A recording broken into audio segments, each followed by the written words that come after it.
resolve matters.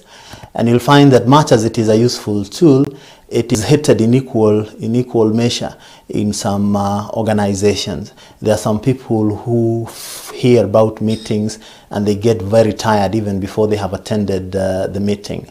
Now, it is important to agree right from the onset that meetings can be very beneficial in a work environment, and they are intended to be beneficial because meetings provide an opportunity to solve a problem together. It gives an opportunity for diverse views to be brought to the table to be discussed, and therefore it is very important as a tool of diversity, bringing in the various alternative views so that they can be discussed and so that an issue can be resolved. Meetings are also important because they help to feel everybody included. It is a tool that can be used very well to promote engagement amongst the team members, because when one is invited into a meeting, they are given an opportunity to participate and to know what the issues are, and to be able to provide solutions. Meetings also can be used to strengthen a relationship and cohesion in the team, so that they can be able to get to know each other during the meetings, to get to create a trusting environment because of being able to relate together, sitting together, discussing, exchanging ideas and views. It can be a very, very important tool in as far as strengthening relationship is concerned. It is also a very important tool to get everyone aligned about an issue. That is, if there is a contentious issue, or there is a new thing that is happening or is about to be introduced, one of the best tools that can be used to bring about that kind of alignment is through meetings, so that everybody can be of the same mind. It is also a very important tool in terms of showcasing leadership. That is, it is during meetings that various capabilities and various talents can get to be understood and to be seen. And therefore, meetings, much as they can be tiring on some occasions, if they are not properly managed or handled, they have huge benefits. So why is it that then there are some people who hate meetings, or why can meetings be hated by people in the workplace? Now, one of the reasons why most people will hate meetings is when they are too frequent impromptu meetings. That is, too frequent impromptu meeting. That is, they've not been properly scheduled, but they're just called in impromptu. And when you go to the meeting, you only find that, in fact, the issue that is being discussed or the agenda that is on the table is not even that urgent. And therefore, when you sit in a position of leadership and you frequently call impromptu meetings, then you disrupt everybody's schedule. So what happened is that those people who will come to those meetings, they'll come not quite ready for the meeting. So most people will hate frequent impromptu meetings. Yes, an impromptu meeting might be important or relevant on certain occasions, but you're saying that when they are too frequent, that is an organization or a leader who is known to call too many impromptu meetings, then they destroy the very benefits of the meetings, because, like I've said, you disrupt, or they disrupt the schedule of the other people, and even when they are coming for that meeting, they are not even prepared because they don't even know what it is all about, or they didn't get adequate time to prepare. You get that that would be one of the reasons why people would hate meetings. The other reason why people would hate meetings is when there is no clear agenda. That is, when there is no clear agenda of the meeting.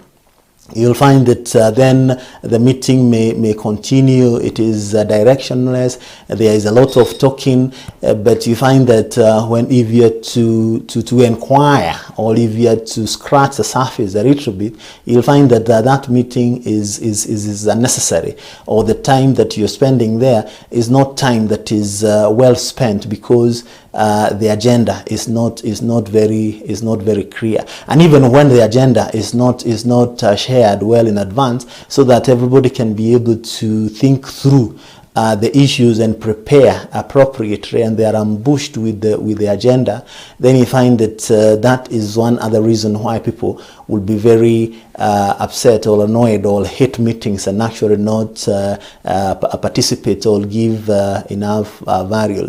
The other reason why people would hate meetings, employees would hate meetings, is when one person is talking too much.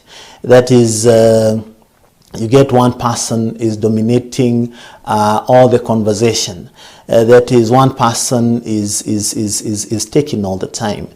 And it does not matter whether it is the leader or any other person. In fact, it is usually unfortunate if it is the leader, because the leader may be doing all the talking, and therefore one would wonder why then they were invited for the meeting, because there is really no conversation happening. It might as well have been adequate to do an email or a memo for that communication. So when one person dominates the conversation, dominates the talking, then you'll find that people would hate to go for that meeting. And you'll find that it is a weakness of some leaders to talk a little bit much in the meeting and not providing other people to give their input. So when you talk too much, you don't give the other persons, the other people, an opportunity for them to be able to give their input, then they are going to ruth those kind of meeting, and it is going to be a turn-off for any variable discussion to help. So it is important as a team leader to pay attention to the dominance either of yourself or any other of the person who may be in the meeting and is talking too much. The other reason why people will hate the meetings, it is when it is not results oriented. That is, you keep on discussing an issue, but you do not draw a conclusion and the expected outcome. That is, you talk about an issue, you talk about it, you talk for hours, on and on and on and on, but you do not draw the specific expected outcome or the results of that meeting. And that's why it is important to resolve a certain issue and conclude it. So when the meeting goes on and on and on and on, and the results are not very clear, people will hate those kind of meetings. Then people will also hate meetings when the timing is ambiguous. That is, the time that is allotted, the time that is allocated. There might be a schedule. It might not be an impromptu meeting. It is a scheduled meeting. But even when it is a scheduled meeting, then it should start on time and end on time. Now, when the meeting does not start on time, ends on time, then you find that people are going to be again uncomfortable with those kind of meetings, because, like we said, it is going to interfere with the schedule. The other reason why people will hate meeting is when the conversations get out of the agenda.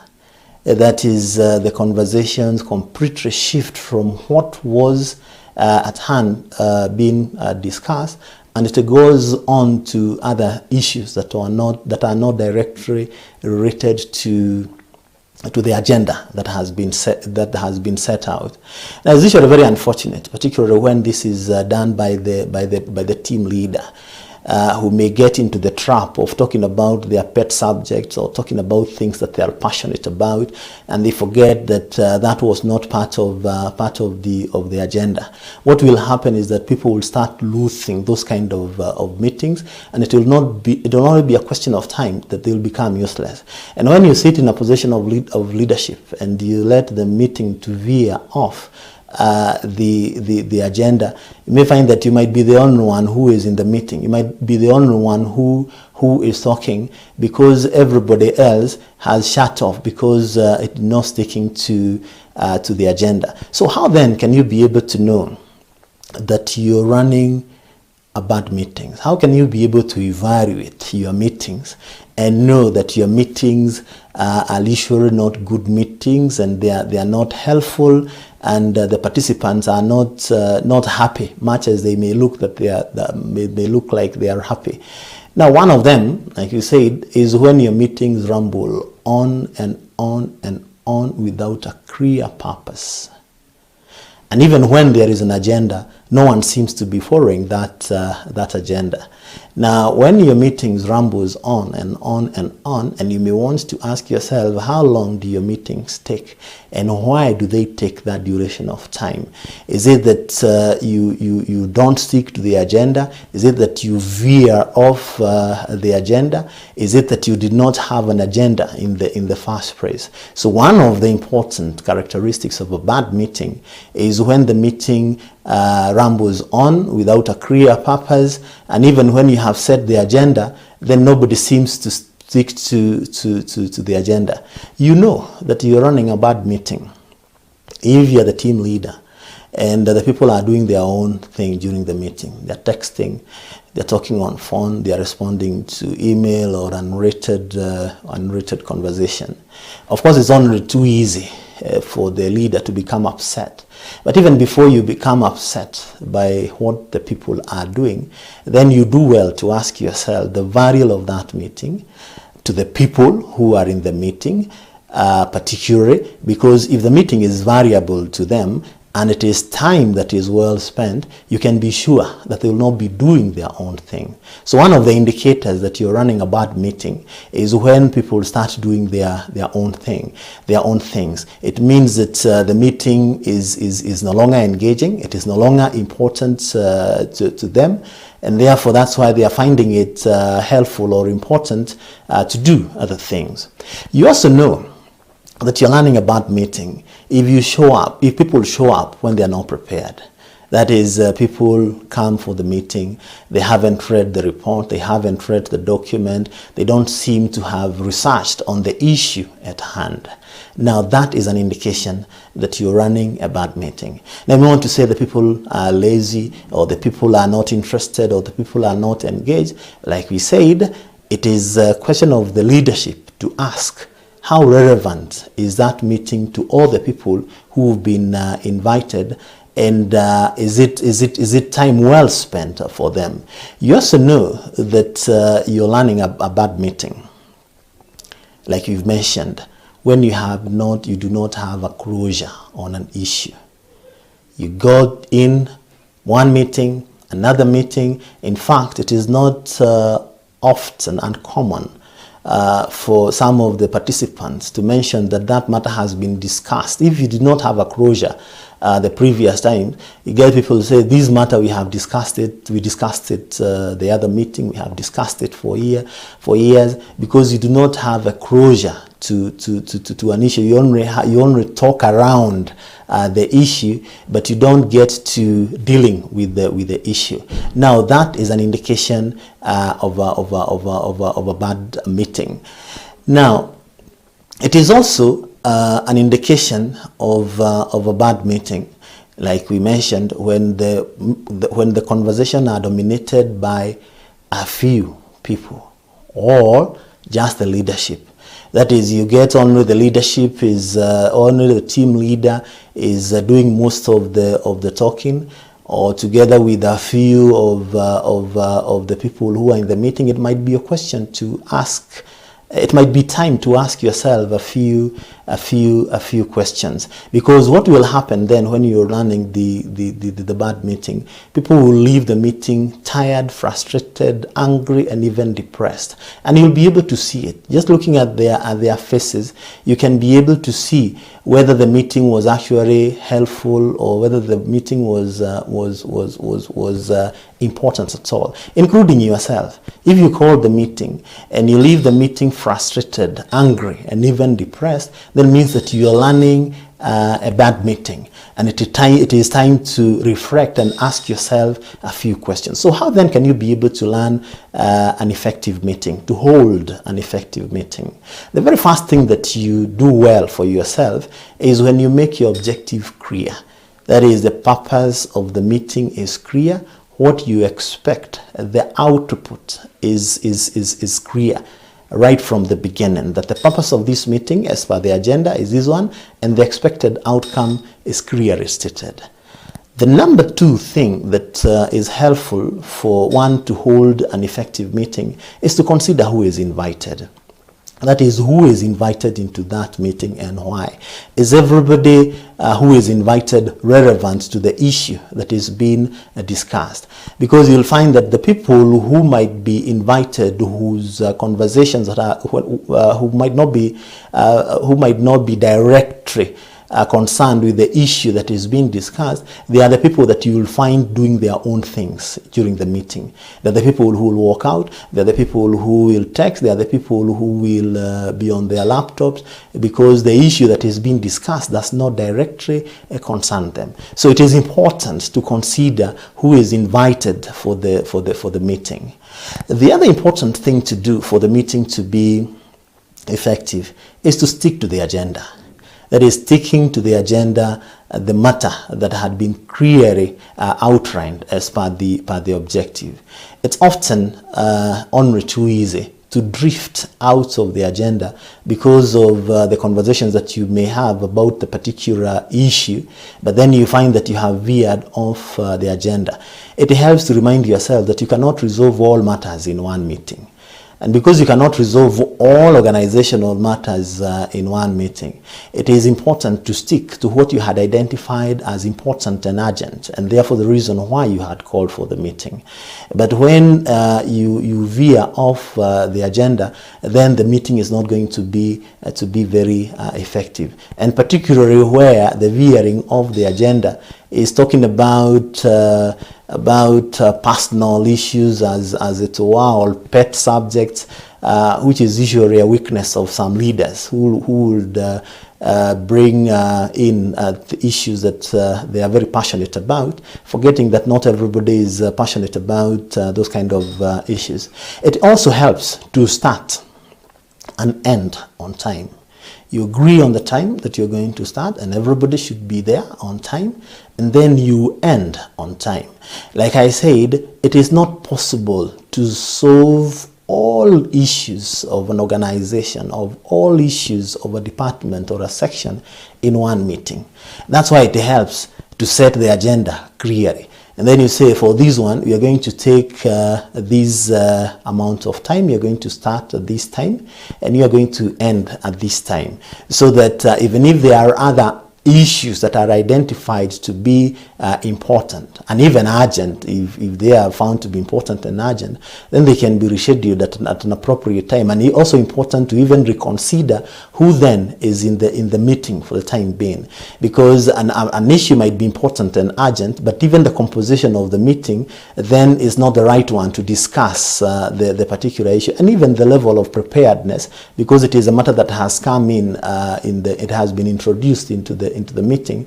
You find that it will not only end up extending the meeting unnecessarily, but you may find that more often than not, no conclusion will be arrived at. Then it is also helps when you're managing a meeting, when you're holding a meeting, to moderate the conversation so that you do not have dominance by some people, including yourself as a leader, so that everybody is able to give their input. Now, when some people are quiet in the meeting, and particularly where they might be the most knowledgeable persons, they keep quiet because the meeting is dominated by a few people, then that is a clear sign that the meeting is not being very helpful, because it is not even benefiting from the knowledgeable person. So it is important to moderate the conversation to ensure that you do not have dominance by any one person. The other important thing to run an to hold an effective meeting is to make decisions. That is, conclude, finalize on an issue and make a decision, resolve. You don't leave the matter hanging unless absolutely important, where more information may be required, but it is important to make a decision. And finally, it is important to follow up. To follow up whatever decisions that have been made during the meetings. It is important to follow them through. So how then can you be able to reflect and look back and evaluate the effectiveness of the meeting? One, look at the timeliness of each meeting. Did you start and end on time? It might be helpful to track what time meetings start and end compared to the scheduled time. So you reflect and look at, or you get a measure, you look at all the meetings, keep a record as far as the time is concerned. It is also a good measure if you have to track the attendees. That is, how many people actually show up and pay attention, and who is consistently late or absent. It is an important indication of the effectiveness of the meeting. It also helps if you have to track the time allotted and the actual length. That is, apart from starting on time and ending on time, you look at the allocation of per agenda. That is, how long did a certain agenda take? Did you arrive at any conclusion as far as that agenda is concerned? And finally, it helps to look at how many action items were created and closed. That is, out of the conversations, out of the agenda, how many action items were created and concluded. That this matter has been concluded this way, and this is the way forward, and this we are going to review in the subsequent meetings, in as far as the progress is concerned. And that way, you can be able to tell as to whether your meetings have been effective or not. So like we have said, meetings are beneficial tool, very important tool of the workplace, because they help in various aspects. But if they are not properly managed, then they can be a source of discontent and negative organizational culture. Thank you very much. See you next time.